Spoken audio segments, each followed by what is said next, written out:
They say Filipinos aren't meant for basketball. I say let's prove them wrong. Many Filipinos think they can't make it in the big league. Though just like you, I was an underdog. But with heart and dedication, you can beat them all. Experience the games like no other. Catch the action live with Arena Plus and get rewarded with excitement. Push your passion to play. Plus more with Arena Plus.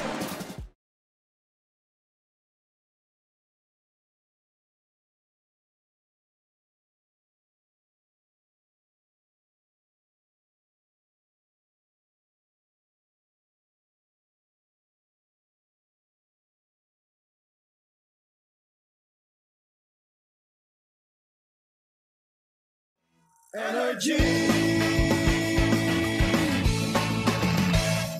Watch your favorite basketball teams now on Arena Plus. Matindi ang action, exciting pang panonood dahil may 1 million pesos per play. Visit arenaplus.ph to discover more and grab your chance to win. Sama-sama sa arena! Visit pagcor.ph/regulatory or email keepitfun@pagcor.ph. Promo runs from April 20 to June 21, 2025. EGLD reference number MKTG 2025-0474. Gaming for 21 years old and above only. Game responsibly. Keep it fun. Sa Arena Plus, astig sa sports. Download and play now at arenaplus.ph. Chika sa Arena!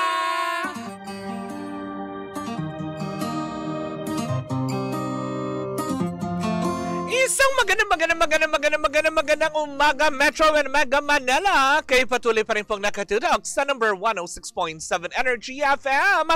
Pagawag mong sabihin radyo, sabihin mo yan! At syempre, ito na pinakaantabayanan ng lahat, ang mga kalalakihan na nag-aabang sa Chika sa Arena. Hatid yan sa atin ang Arena Plus, astig sa sports.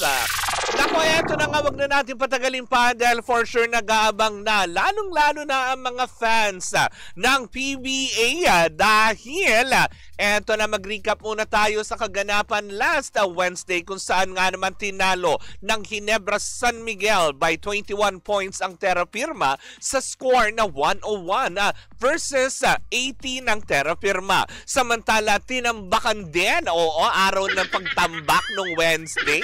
Nakakaloka ng NLEX ang TNT sa puntos na 17 points sa score na 91 versus 74. Mamaya muling makikipagtunggali ang Barangay Ginebra. Mapangatawanan pa rin kaya nila or makabawi sa kanilang sister company dahil magtatapat mamayang alas 7 ng gabi ang Ginebra San Miguel at San Miguel Beerman. Samantala, mauuna muna ang laruan ng Black Waters at ng Northport ng bonggang-bonggang. Gusto mo yun? May pagka-bonggang-bonggang.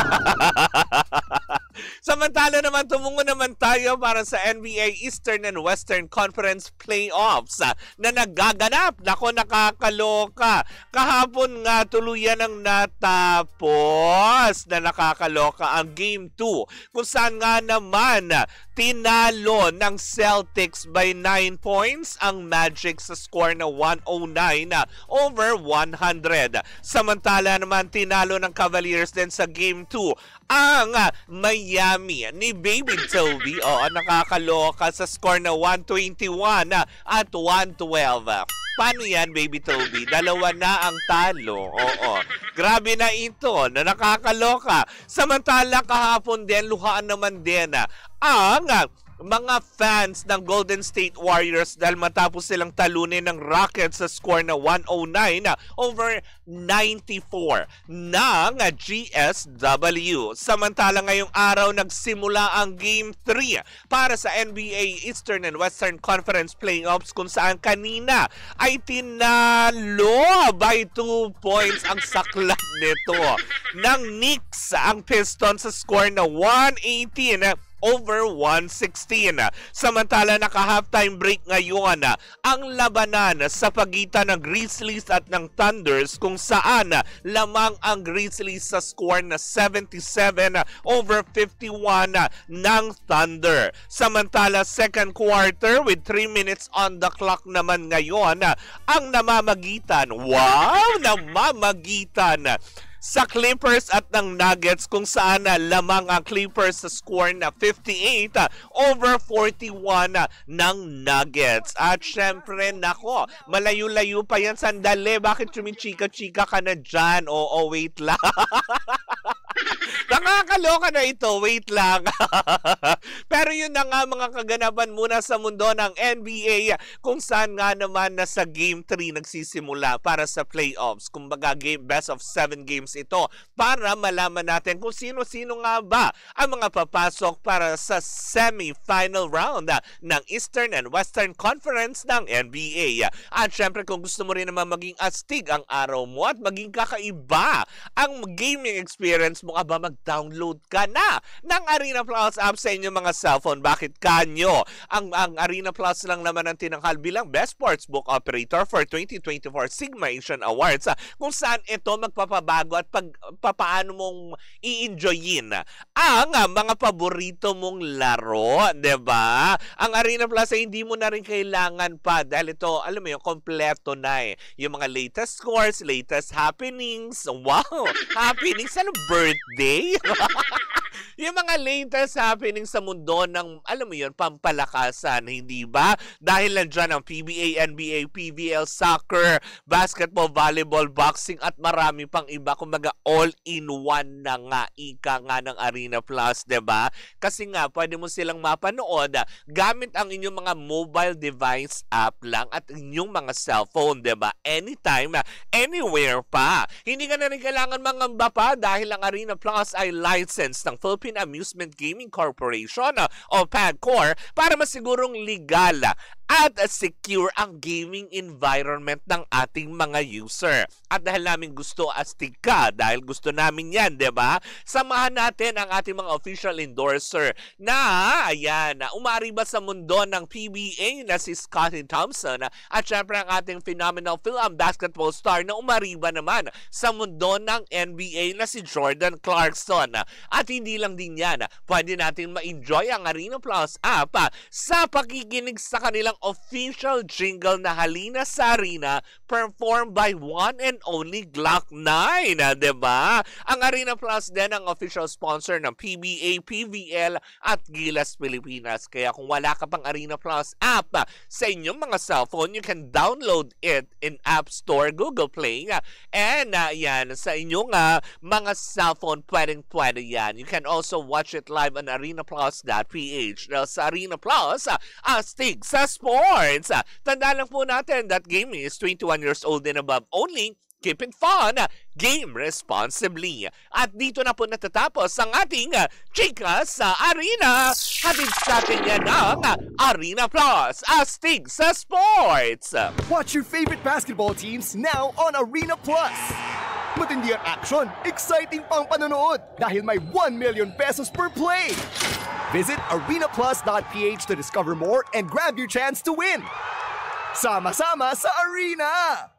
Visit pagcor.ph/regulatory or email keepitfun@pagcor.ph. Promo runs from April 20 to June 21, 2025. EGLD reference number MKTG 2025-0474. Gaming for 21 years old and above only. Game responsibly. Keep it fun. Sa Arena Plus, astig sa sports. Download and play now at arenaplus.ph. Cheers, miss! Gabagalitas! With Tita Cora and Kapitana Sisa. Same, pero iba! We are number 106.7 Energy FM. Panggawag mong sabihin, radyo, sabihin mo. Energy! Yun! At syempre, bago ang lahat, nako. Kahit na mag-overtime ako at mapagalitan ako, okay lang. Bibigyan ko talaga ito ng oras. Oo, diba? Napaka-importanteng tao nito sa aming buhay. Lalong-lalo na dito sa Energy FM. Gusto ko pong batiin ng happy birthday, Ma'am Becca! O, diba? At dahil dyan, hindi mawawala ang traditional na birthday pagbati natin ng bongga, diba? So, eto na, sisimulan na natin. Birthday na ni Becca! Birthday na ni Becca! Birthday ni Becca ngayon! Get out! Happy birthday, Sex Bomb Becca! Happy birthday, Ma'am Becca! We love you so much from your Energy FM family. Ayan, we love you. We love you. Mwah! We love you so much. Diba? Happy birthday, Ma'am Becca. Ayan, enjoy your day. At, syempre, lalong-lalo na din gusto kong batiin, of course. Ito, ang masugid natin tagapakinig na si JR Paulo. O, diba? Isa siyang in-drive driver na laging nakatutok sa Energy FM. JR, thank you so much. O, diba? Nagulat pa ako kagabi kasi nasakyan po natin siya kagabi. Hindi ba? Hello po sa inyo. Hindi po siya yung sinakyan ko. Yung sasakyan niya. Parang ang pangit kasi pakinggan. Nasakyan ko siya kagabi. So, how was it? How was the ride?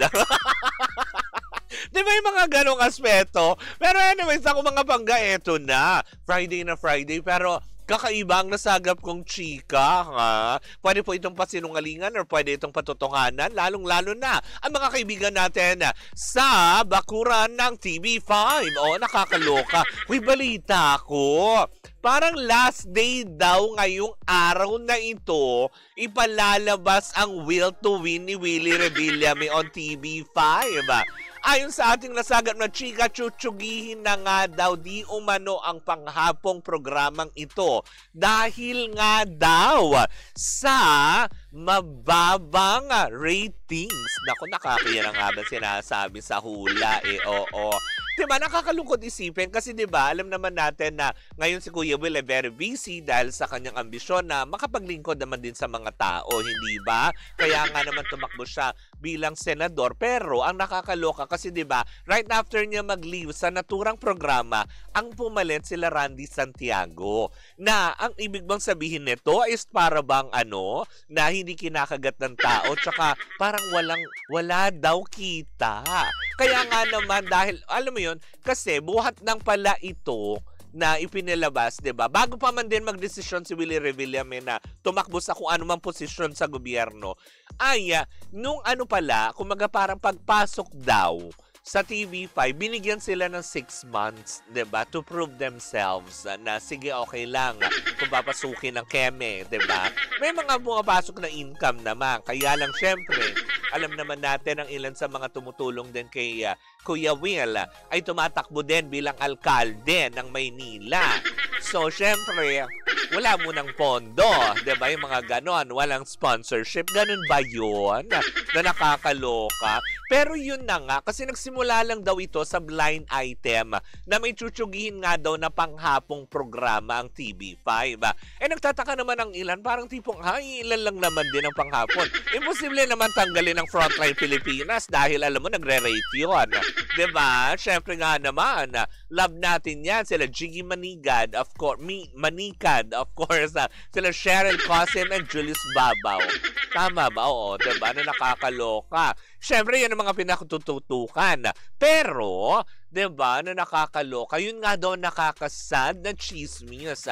Ngayon, kumaga parang, of course, diba, dahil sa 6 months duration na binigay daw sa programa ni Kuya Will, ay mukha daw yatang hindi naman din nila na-serve yung kanilang dapat na ibigay sa network. Kaya nga naman daw last day daw ngayong araw na ito at tuluyan na ngang tatanggalin di umano, wow, ng TV5 ang programa ni Kuya Will. Diba? Nakakalungkot naman. Sana naman kaya sa pupuntang istasyon. Diba? Naikot na niya lahat ng channel. Kulang na lang sa 1, 2, 3, 4, 5. Usually kasi diba, sa Rotary, yung TV natin dati is 1 to 13 lang. So, paano? Kasi diba, Channel 9. May Channel 9, oo. May Channel 7, galing na rin siya doon. Sayang lang ang pagkakataon, diba, na yung nabigyan siya ng break talaga sa GMA 7. Marami nanghihinayang, diba, kasi na okay naman na siya doon, kaya lang umalis-alis nga siya dahil nga, syempre, sa pagtanaw daw di umano ng alam mo yun, utang na loob syempre sa mga kaibigan, yung kumuha ng free channel 2, 'di ba? Pero hindi naglaon, hindi rin nagtuloy. Kasi nga naman, 'di ba, nung siyang mamumuno nung naturang network daw dapat nakabibilangan nila, wala naman daw gustong makipagtrabaho sa kanya dahil nga daw, 'di ba? May ganitong issue, may ganyan, pero 'di ba, is di naglaon ay napunta na naman siya ulit sa TV5, yung mga ganong aspeto. So, ngayon, kumaga umabot na ba sa punto? Sa bagay, kasi business yan eh. 'Di ba? Hindi naman natin masasabi. Parang ano din yan, 'di ba? Parang yung pagbantay ng GMA7 sa Showtime, 'di ba? Na, okay, everyday may ratings, may mga segment. Pag hindi maganda, paleta. 'Di ba? Kaya ang bilis ng facing ng mga segments sa Showtime na ngayon, hindi kagaya dati na naglalast talaga ng ilang buwan. Basta lang na kinakagat ng tao, pumapatok siya on social media. Kaya lang hindi siya sa ganong paraan daw na nakikita ng GMA7 kung hindi based on the ratings kasi nakadepende ang pagpasok ng mga sponsors. O 'di ba? Eto, wala na. Kapitana Paps, pa-shoutout po, sabi ni Wayne Ramos. Taga-saan kayo, Wayne? 'Di ba? Ipapalit daw kasi yung drama serye. Kasi, talaga ba, Adel? Ay, ako magano yung tribute? Pang-tribute ba yun? Kasi sabi ni Adel Bernal, ipapalit daw kasi yung drama serye ni Miss Nora Honor. Talaga ba? Oo. Kasi kumaga parang tribute ba? Na parang, may magre-remake ka. 'Di ba? May magre-remake na ba ng mga ginawang proyekto ni Nora Honor? Ganun ba yun? Pero yun na nga, as in, nakakalungkot isipin, 'di ba, na kasi syempre matagal tong inalagaan din ni Kuya Will. Matagal din naman niyang, alam mo yun, na ginustong makabalik muli at makapaghatid ng kasiyahan. Kaya lang syempre, 'di ba, umabot talaga sa punto na pagdating sa negosyo, kung totoo man na alam mo yun, natsutugihin dahil nga sa syempre lugi, 'di ba, na nakakaloka. Hindi naman siguro incheck yung may-ari. Kasi, 'di ba, pag lugi negosyo, tanggal na yan agad, wala na, isala na. Sala na yan, lugi negosyo. Hindi naman siguro, 'di ba? Pero yun na nga, nakakalungkot man, hindi ba? For sure. Kasi syempre iba pa rin kung nandoon yung talagang original host din, 'di ba? Hindi naman natin sinasabi na hindi magaling yung mga pansamantalang pumalit. Kaya lang syempre iba pa rin talaga yung charisma ni Kuya Will, lalong-lalo na sa kanyang mga taga-supporters at manonood, 'di ba? Na nakakaloka. But anyways, kung ano man yan, good luck na din. Mali naman natin, 'di ba? Pinagpapahinga lang for the meantime. Tinatapos na lang siguro tong election period sa pagbabalik ni Kuya Will, 'di ba? Mali naman natin, 'di ba? Kung hindi siya magiging busy if ever kung mananalo, 'di ba? Yung mga ganong aspeto. Anyways, nako mga panggayam, po muna ang ating unang chika for today's video sa ating pagbabalik. Nako, mga kapamilya stars, dumadami na daw ang nagsisilipatan sa Kapuso Network. Well, sino-sino ang mga nadagdag sa listahan ng mga kapamilya stars? Well, sama-sama natin pakatutukan yan sa pagbabalik ng Baklita sa Woo! Sa ngalo ng aking partner, si Tita Cora, ako pa rin po si Kapitana Sisa. Sa We Are Still, ano ba yun? Anong gusto mo sabihin, ha? Biyernes na kasi. We are still same, pero iba. Tuloy-tuloy pa rin po ang ating tugtugan. Syempre, dito po lamang yan sa number 106.7 Energy FM. Panggawag mong sabihin radyo, sabihin mo.